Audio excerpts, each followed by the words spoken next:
Hey guys, so today I want to talk about two concepts that I've gotten from this book, Never Split the Difference by Chris Voss. And if you haven't read this book, I highly recommend it. It's Chris Voss was an ex-hostage negotiator for the FBI and has some excellent insight on negotiation and communication. The two concepts I want to go over that he talks about are the mirror and labels.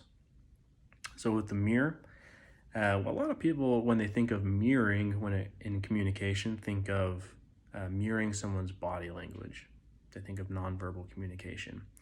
So an example of that might be, if someone sits cross-legged, you might sit cross-legged. But when Chris Voss explains it, it never split the difference. It has to do with what you say. And when someone says something that you don't fully understand or is a little bit vague or you'd like a little bit more insight into, the mirror is what you might want to use. So if someone says, no, I'm not interested right now, thanks for calling, or I need to speak with my spouse, or let me think about it, you might use a mirror. And a mirror is saying the last 2 to 3 words that someone says, with an uptone at the end to invite them to continue. So you might say, oh, you need to think about it? Or you might say, speak with your spouse, with an uptone to show that it's a question. And the reason this works so well is it invites the other person to continue talking, and it also shows that you're tracking the conversation. It's a aspect of active listening, and it shows that you're tracking the conversation and that you're following along. But it also helps you avoid asking a million questions. A lot of times, as salespeople, we might run into, kind of the problem of feeling like you're an investigator or something, and that you're just asking them a million questions, and you just have a million questions and won't stop. So that kind of helps with that because you don't really have to ask a question. You're just repeating back to them what they said. The second aspect, or the second concept, is labels. Now, these two work extremely well together because you can kind of alternate between the two of them. And a label is another aspect of active listening, and it's basically just labeling another person's emotion. Now, Chris Voss, he says that the best way to do that is by saying phrases that start with, it sounds like, it seems like, or it feels like. And he puts a big emphasis on saying it at the beginning of the sentence because it takes away the possibility of it sounding accusatory. So if I were to say, you seem upset, it could come across as accusatory because it's focusing on them. It just sounds like it could be accusing them of being upset. Or you might say, it sounds like you're upset. They're really similar, and depending on your relationship, you might be able to use one of both of them. But especially in business, since you might not know the person that well, saying it sounds like could come across better, and it's a little bit less risky. So if someone says, I'm not interested right now, thanks for calling, or they say, I need to speak with my spouse, like the example before, you might say, you need to speak with your spouse. And then they say, oh, yeah, I need to talk with her. I go over everything with her before we make decisions and stuff.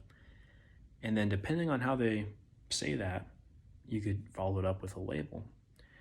You might say, seems like there's something you're not sure about.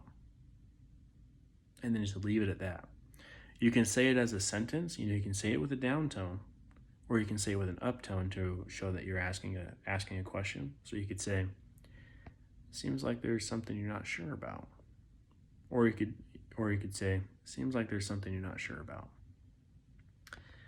And either one of those would work just fine. Just after each of those, make sure to be quiet and show that you're not going to be talking anymore, because nine times out of 10, the other person will follow that up with, will answer that question or will talk about that. And it shows that, and you're able to get a lot more information out of someone and, get somewhere with a conversation. But the reason these things work so well is because they're aspects of active listening. And the reason active listening is so powerful is because it's one of the best ways to build trust with someone. A lot of times in our day and age, people crave to be listened to because it doesn't happen all that often. And so if someone can, demonstrate that they notice your emotions, or that you're paying attention to someone, and that you're tracking their words, and that you're following along what they're saying, and you're not just trying to bulldoze over them and be, overly aggressive or assertive, it really goes a long way, because people feel more inclined to share with you, and they can be open and honest, and tell you what they're really thinking. And that's really what you want as a salesperson, is to have a meaningful conversation, build a connection, have a relationship where they're able to share honest concerns, speak their mind freely.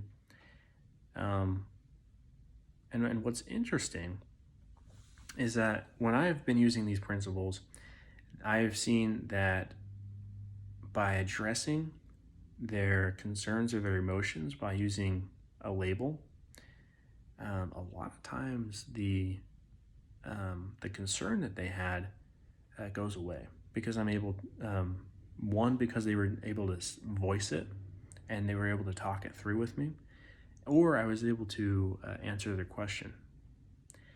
And so it's funny because selling has so many different things to it, has so many different ways of approaching it. But having the concepts here in Never Split the Difference have been phenomenal, because it really gets to the root of the problem, and you come across as a salesperson that can be trusted, someone that can be, they can speak their mind with. And that's what you really want. You don't want to have a reputation of, being overly aggressive. So I hope you enjoyed those tips. Hope they're really useful for you.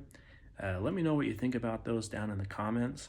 What if you have used them? Let me know how they've worked for you, or if they haven't. If they haven't been helpful, I'd be interested to know that too. Anyway, over and out.